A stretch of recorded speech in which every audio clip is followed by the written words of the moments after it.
What's up, guys? Welcome to Metal Vibes, and today we are going to be ranking the albums of the legendary Florida death metal band Morbid Angel.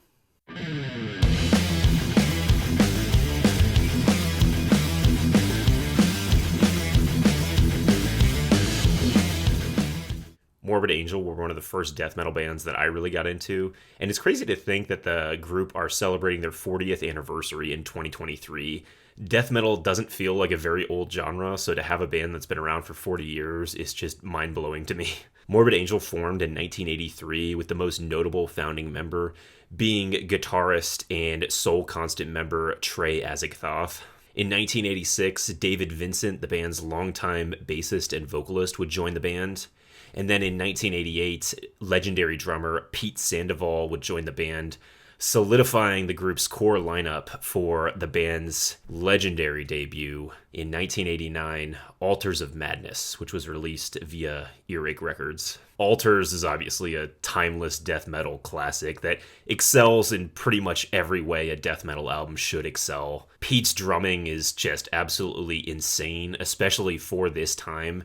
He's got a very frenetic and pummeling approach that I just love. His blast beats have so much energy. The only time he ever really slows down is for some of the more atmospheric sections in songs like Immortal Rites and that infamous ghastly break in the song Chapel of Ghouls. I also love David Vincent's demonic rasp on this album, which sounds pretty different than the death growls that would come to dominate death metal and come to dominate Morbid Angel's other albums. Trey's guitar work is, of course, legendary, with a lot of dark, twisted, and thrashy riffing, and a lot of character in the riffs, too, particularly like in the break of Immortal Rites. There's just a lot of kinetic energy in a lot of these songs, too, like in the tracks Suffocation and especially Bleed for the Devil. I'd say Altars is pretty much the band's fastest album overall. The album as a whole kind of sounds like Possessed Seven Churches, but supercharged and even heavier and even more menacing. Everything here just sounds very wicked, very inspired, very next level, and this album continues to feel haunting no matter how many times I listen to it. This is obviously a foundational album for death metal and a very influential album, and one of my personal favorites in the genre. This is an absolute masterpiece and my personal favorite Morbid Angel album. Alright, so Morbid Angel would return in 1991 with the album Blessed Are the Sick. So some interesting shifts with this album. Blessed would feature a lot of slower tempos compared to Altars, and also a lot of interludes throughout the album. Because of those new elements, it seems like Blessed actually got some mixed reception upon its release.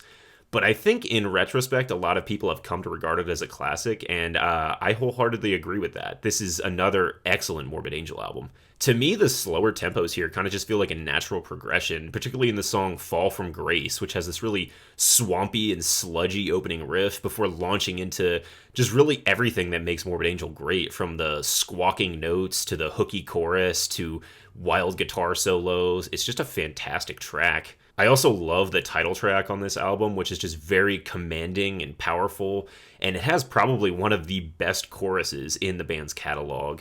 And speaking of the chorus, I have to mention just how hooky Blessed Are the Sick is, particularly on songs like Thy Kingdom Come and Abominations, which just have these great vocal hooks that just really drag you in. As a whole, Blessed Are the Sick is more varied than Altars too. Alongside those slower tempos, you also have faster songs like Brainstorm, which may not be as good as the songs from the debut, but are still great death metal songs in their own right. I also like the fact that David Vincent uses not only kind of the raspier vocals from Altars, but also some deeper growls in parts. I think that makes this a more dynamic and interesting album. Even some of the interludes here are really good, like the song Desolate Ways, which is actually the only song on this album written by the band's second guitarist, Richard Brunel, who would sadly pass away in 2019. I think the one issue with Blessed Are the Sick that keeps it from being as good of an album as Altars of Madness is the album feels a little stitched together at times. The second half of the album is basically entirely comprised of re-recorded tracks from before Altars of Madness. And also with some of the interludes, you just have a feeling that you kind of have a really good playlist as opposed to a fully cohesive album, which isn't necessarily a terrible thing, but it definitely stands out to me when I listen to this record. That said, that's pretty much the only issue. This, to me, is another classic, another one of my personal favorites, one of the hookiest death metal albums of all time, and easily the band's second best. It goes right alongside Altars of Madness at the top. So I should mention, in the same year as Blessed Are the Sick, the band would release Abominations of Desolation, which was actually recorded in 1986 before Altars of Madness and was intended to be the band's original debut, but was shelved because Trey and I guess some of the other members of the band didn't like the performances on that album. I'm not going to be ranking it because Trey has said that album should be considered a demo rather than a proper album, and also because a lot of songs on that album have basically been re-recorded or reused for later Morbid Angel albums, which essentially kind of makes it the spare part box for other Morbid Angel albums. That said, Abominations of Desolation is still definitely worth checking out, especially if you want to hear alternate versions of some of these songs in a more raw format. So following Blessed Are the Sick, Richard Brunel would leave the band, leaving Morbid Angel as a trio for their next album, 1993's Covenant. Covenant is notable for being the first death metal album released on a major label. It was co-released by Giant Records, which is an associated label with Warner Brothers Records. Because of that, I think this album got a bigger profile, and I think that was helped by the song God of Emptiness being featured on the famous TV show Beavis and Butthead. Today, I've frequently seen Covenant cited as the best-selling death metal album of all time, and it's easy to understand why. I often see this ranked as one of the band's top albums, and I do think it's very good, but in my opinion, Covenant is just a little bit overrated. There's a couple songs I don't really care for in this album, particularly Sworn to the Black, which kind of just has this plodding mid-tempo and this chorus that sounds like it's trying a little bit too hard to be catchy. There's also some recycled ideas on this album. One of the riffs in the song Rapture is actually a riff from the Altars of Madness album, just played in reverse. Then you have one of the riffs from Pain Divine, which sounds like it was lifted outright from Visions from the Dark Side from the Altars of Madness album. Despite those complaints, however, I still think Covenant is a fantastic album. It's really well-rounded, it's got a lot of variety, and it's very well constructed overall, with some very powerful tracks at the beginning, and notable tracks throughout, and then an absolutely iconic closer in the song God of Emptiness. Covenant kind of reminds me of a refinement of Blessed Are the Sick, with a good mix of fast and slow tempos as well. I particularly love the song World of Shit, which begins very slow before accelerating into probably some of the band's fastest rhythms they've ever used. There's also a lot of memorable tracks here. Of course, you have Rapture and God of Emptiness, but I also love the song Blood on My Hands with those really ominous tremolos, and then The Lion's Den, which is just really vicious and very aggressive. Yeah, even if I don't think Covenant is their best album, it's definitely one of their best, and I can understand why many people consider it their favorite. I'm also glad for such a high-profile release that it remains firmly entrenched in death metal. Despite the band being signed to a major label, they didn't try to water their sound down. This is still a pure death metal album, and I definitely think it deserves some credit for that. It's a great record overall, just not quite as good as their first two, or some of their other albums for that matter. Right, so Morbid Angel would return in 1995 with the album Domination. Notably, Eric Rutan, who would later become famous for Hate Eternal, would join the band on guitars for this album and would even write several of these songs. And like the last album, Covenant, Domination was also released on Giant Records, but apparently didn't sell quite as well as Covenant, which is kind of interesting to me because Domination, I would say, is the first album where it sounds like Morbid Angel were trying to go for a bit more of a commercial sound. For me, however, that stylistic shift just doesn't really work, and I consider Domination pretty much the first misstep in the band's catalog. I think part of that is David Vincent's vocals, which sound more like a hoarse and aggressive shout as opposed to a proper death growl like he used on Covenant. There's also some weird vocal effects in the songs Where the Slime Live and Inquisition Burn With Me, which I guess were intended to make the harsh vocals a little more palatable for a mainstream audience. But to me, they just kind of make Vincent end up sounding pretty cartoony, like he's the villain in like an old Nickelodeon show. I also have to mention the call and response chorus on Eyes to See, Ears to Hear, which took an interesting approach by mixing the clean vocals with the harsh vocals, but just ends up sounding really goofy to me. I think generally the songs here too are just not quite as good as the ones on the first three albums, even if there are some pretty decent cuts here. The opening track, for example, Dominate, is a nice short and pummeling bout of aggression, and even if I don't like the vocal effects on Where the Slime Live, I think instrumentally it's definitely one of the band's best slower songs. Dawn of the Angry and This Means War also stand out with these pretty manic riffs. Caesar's Palace is a cool song with a really powerful mid-tempo approach. And then the closing track, Hate Work, which is a song written by Eric Rutan, is a really heavy track. Unfortunately to me, it just kind of sounds more like a extended outro as opposed to a proper song, but still a decent way to end the album. Yeah, overall with Domination, I mean, there's some good stuff, some stuff I just don't really dig. I've seen a lot of people come to this album's defense and say it's one of their favorite Morbid Angel albums, but to me, this album is quite a bit weaker than the first three. It's not a bad album, but definitely not the first Morbid Angel album I would recommend. It's mid tier in terms of their overall catalog. Following Domination, the band would be dropped by Giant Records, leaving the band solely signed to Earache Records. In addition to that, Eric Rutan and David Vincent would both leave the band. And in David's absence, bassist and vocalist Steve Tucker would join the band and would be featured on the following album, 1998's Formula's Fatal to the Flesh. I have to say, Steve Tucker is quite a replacement. I think he had some big shoes to fill because David Vincent is one of the best death metal vocalists of all time. But Steve Tucker really has his own style here. Compared to David, Steve has a much deeper and more guttural growl that just has so much power to it and really makes these songs pop. And I think with Steve on board, Trey seemed like he was really inspired to abandon the commercial flirtations of Domination and dive headlong back into death metal, leading to what I consider the most brutal and one of the least accessible songs in the band's catalog. And honestly, I really love that about this album. Formulas features plenty of fast and twisted riffing, like on the song Prayer of Hatred. I also really like the adventurous compositions here, like Covenant of Death, which sounds to me like death metal mixed with post-metal. I'd be remiss also not to mention the song Invocation of the Continual One, which is just a 9-minute journey of amazing riffs culminating in a fantastic guitar solo, and also featuring vocals by Trey, which is pretty cool. Even the songs that aren't as adventurous are still really great. I love the opening track, Heaving Earth, which just has this really great tremolo line. Hellspawn, The Rebirth, is just a thrashy assault. And then you have the hefty lurch and the squealing notes of Nothing Is Not, which is just monolithic in its heft. The guitar solos on this album just sound cosmic and transcendent, and the whole album really just has this really strange and labyrinthian feel that remains interesting but never quite goes off the rails and just keeps me engaged throughout its runtime. The only real issue I have with Formulas are the instrumental tracks that are peppered throughout the album but also stacked on the end. I don't think we needed 3 instrumentals after Invocation of the Continual One to close the album. I think 1 instrumental would have sufficed, and I think this would have been a stronger album if those interludes were more evenly spaced throughout the album. That being said, I think this is a fantastic release that just feels like it has so many layers to unpack and just feels like its own strange little world every time I listen to it. This, to me, nips right on the heels of Blessed Are the Sick, but I would say overall is not quite as good, but it definitely beats out Covenant to me, which might be a little bit of a hot take, but I've listened to both albums many times, and Formulas remains my favorite of the two.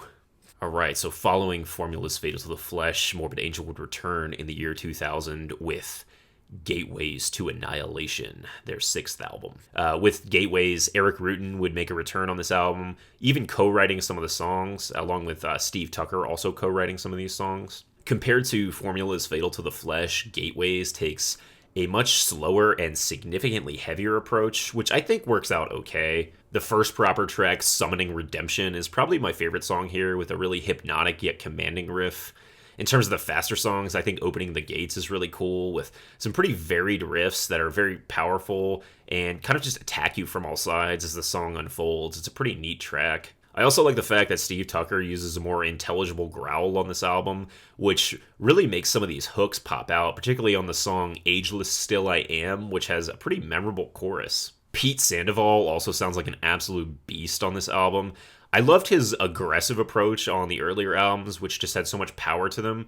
But I think on this album especially, he really captures a sense of finesse and groove that I don't think you necessarily heard on the prior albums, and really makes Gateways, I think, stand out in the band's catalog. That said, I think Gateways has a pretty significant Achilles heel, and that's the fact that a good bit of material here I find just kind of boring. This is actually about 6 minutes shorter than Formulas at around 45 minutes, but to me it actually feels like a longer album, and I think that's largely attributable to the fact that some of these songs just have kind of expanses of dead space where there's not really an interesting riff or any interesting ideas happening, and the song is just kind of stumbling forward. He Who Sleeps, I think, is a prime example of that, which kind of just sounds like a doom metal slog. But even the faster songs like To the Victor the Spoils are also a bit dull, especially compared to the faster songs from Formulas, and especially the faster songs from the band's earlier albums. Gateways is certainly not a bad album. I think the second half just kind of blends together for me.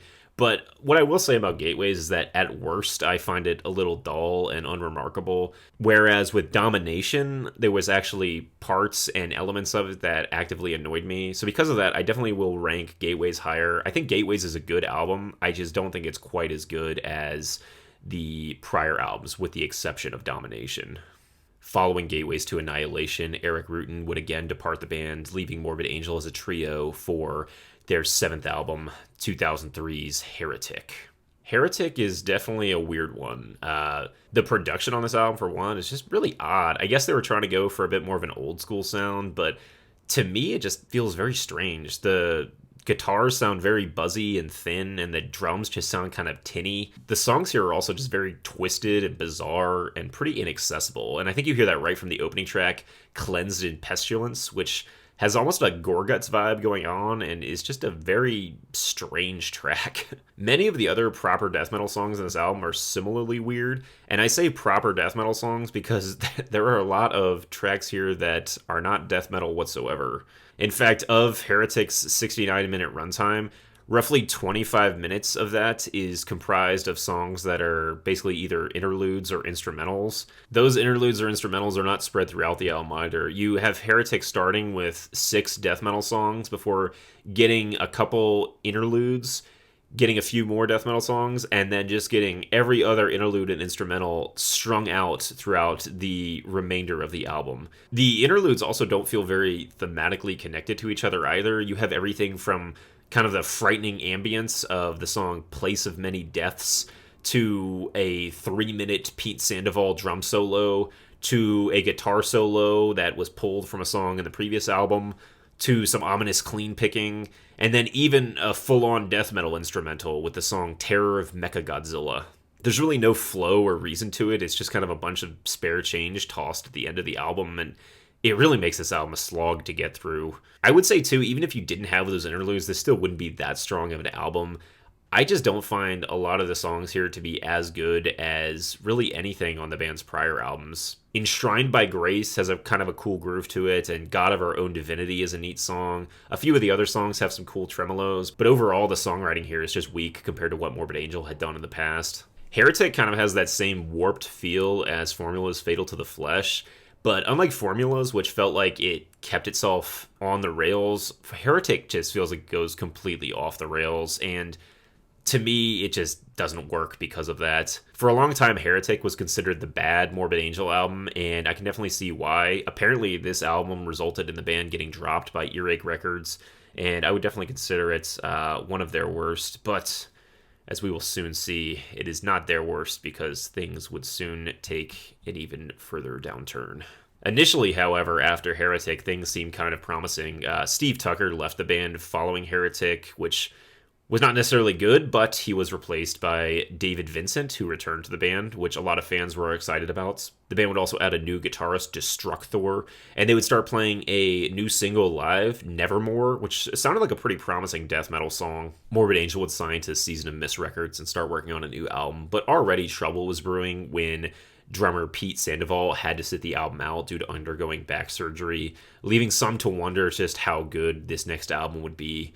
But I don't think anyone anticipated what would come, and that would be 2011's Illud Divinum Insanus. This album is obviously legendary for how bad it is. It was considered one of the worst albums of the 2010s and pretty much cemented itself alongside the likes of Metallica's Saint Anger and Celtic Frost's Cold Lake as a record that's pretty much universally hated by the metal community. I remember when this came out in 2011, the backlash was pretty much legendary. Season of Mist even had other metal musicians put out quotes talking about how they appreciated the album, but I don't think even that could reverse the public opinion, which was just overwhelmingly negative. And it's pretty easy to see why listening to this album. There's a lot wrong with it, with the biggest issue probably being that many of these songs attempt to mix death metal with what is essentially industrial rock, which isn't necessarily a bad thing, but the way it's done is just extremely cringe. Radicult is probably the worst offender, which just sounds like Morbid Angel trying to be Marilyn Manson, complete with really, really silly lyrics that should never have found their way onto a death metal album.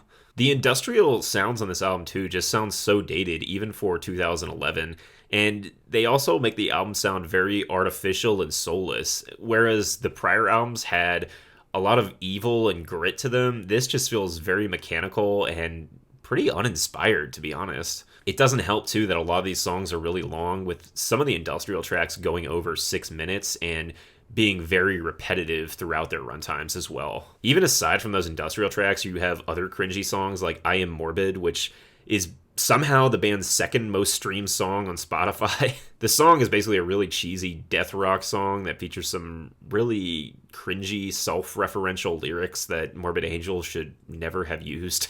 In Illud's defense, you do have some pure death metal songs here, like Existo, Vulgare, Blades for Ball, and Nevermore, but even these songs are okay at best. To me, they're also pretty repetitive and overlong and kind of just bland. What's really funny about Illud, Divinum, and Sanus to me is that this came out over 10 years ago, and usually when you have an album that received negative reception upon its release, about a decade later, people will come out and start writing retrospectives about it, saying, well, it wasn't really that bad. I actually thought it was good, but I've never seen someone come to this album's defense. It's pretty much still universally despised, and I think for good reason.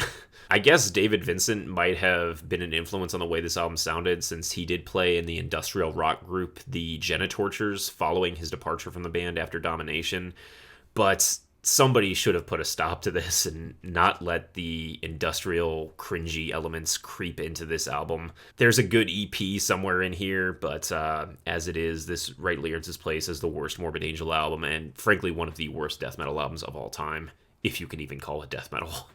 Following Illud, Divinum, and Sanus, Pete Sandoval would leave the band permanently, saying that his newfound Christian faith was preventing him from playing with the group. David Vincent would also leave in 2015, leading to Steve Tucker rejoining the band that same year, and the group releasing their 9th album, Kingdoms Disdained, in 2017 via Silver Lining Music. To me, Kingdoms Disdained just sounds like a reaction to Illud, Divinum, and Sanus. It sounds like Morbid Angel were trying to prove that they were a death metal band again. Because of that, Kingdoms has a really heavy sound to it. Steve Tucker's guttural growls are back in full force with a really frothy and aggressive delivery. The production also really adds to the heft here, with boomy guitars and an almost overbearing feel to the drums. I think the opening track, Piles of Little Arms, shows that outright. This song just feels like a statement of intent, with pure inertia just driving the song forward, even where memorable riffs are maybe lacking. I think that kind of highlights an issue with this album as a whole, in that in its attempt to be so heavy, it feels like it lacks in notable ideas a little bit. Garden of Disdain, for example, is a really slow and commanding track, but compared to some of the slower, more commanding tracks from earlier in the band's career, it just really doesn't stand out to me at all. I think that heavy production also washes away a lot of the nuance of this album and just makes it feel really bludgeoning, which would work, I think, if the songs were better, but a lot of these songs are just kind of in one ear and out the other. Not bad necessarily, but nowhere near as good as a lot of the band's earlier stuff. Fortunately, you can't call Kingdoms a total loss. There are some good songs here. I like the song DEAD, even if the title is a little silly, but it has a really great guitar riff that just sounds like it winds around, extends like a freakish tendril, and lashes around. I love that guitar riff. Steve Tucker also co-wrote several songs on this album that I think are really good, particularly The Righteous Voice, which has these big rolling riffs. From the Hands of Kings has some really ominous tremolos that kind of call back to Covenant. I think the closing track, The Fall of Idols, is also a pretty solid ending as well. Yeah, overall, while Kingdoms is not super memorable or notable, I think it's got some good stuff on it, and, unlike Domination, there's nothing super annoying about Kingdoms to me. I don't think it's as good as Gateways, though, because I think Gateways had a better production, and I think Gateways had higher highs. I don't think Kingdoms has any songs, for example, as good as Summoning Redemption. So, to me, it goes above Domination, just below Gateways, but these all three are pretty close to each other. But yeah, that is my Morbid Angel ranking. I am not sure if the band will ever come out with another album. It'd be interesting to hear, but at the same time, it's been about 25 years since they released anything I would consider great. Fortunately, the band are still touring, so it's kind of cool to still hear some of those classic songs live. And of course, we'll always have the band's early material, which I think I'll forever appreciate. But that's it for this video. Let me know in the comments what you think of my ranking, what you think of Morbid Angel, and also let me know what bands you would like me to cover next in my ranking series. As always, if you like this video, please subscribe, please drop me a like, and if you want to see me talk about more death metal bands, check out this video over here, where I rank the albums of the Swedish death metal band Dismember. But that'll do it for this one, guys. Thanks again for watching, and I will see you next time. Stay heavy.